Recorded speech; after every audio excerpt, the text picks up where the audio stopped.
तपाईँ मन्त्री चाहिँ नबन्ने होइन? म नभन्ने, प्रधानमन्त्री मात्रै भन्ने। 5 वर्षमा हरेक नेपाललाई करोडपति बनाउने, 1 वर्षमा शिक्षा स्वास्थ्य न्याय सुरक्षा फ्री गर्ने, 3 वर्षमा नेपालको ऋण तिरेर अनि यसरी यो सारा नेपाललाई रोजगार दिने। अझ नेपालीलाई रोजगार दिँदा पनि मैले चाहिँ नेपालीहरूले पुग्छ जस्तो लागेको छैन। यति धेरै रोजगार छ देशमा, अलिअलि विदेशीहरू ल्याएर पनि नेपालमा काम दिनुपर्छ जस्तो चाहिँ मलाई चाहिँ त्यो फिल भइरहेछ सर। विदेशीलाई ल्याएर नेपालमा काम दिने है, किन भन्दाखेरि म जनतालाई करोडपति बनाउनु जनताले मलाई दुईवटा कुरा दिनुपर्छ।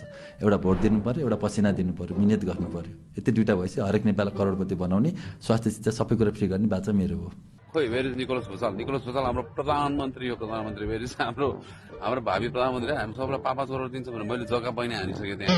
ग्यारेन्टी भयो गरिन। 5 वर्षभित्र यति मैले प्रति नेपाललाई करोडपति बनाएन भने तपाईँको इन्टरभ्यू यहाँ छ, मलाई यहीँ ल्याएर काट्दिनु होला सर। यति भन्दै मेरो कुरा चिल्लिम फर्काउँछु। ला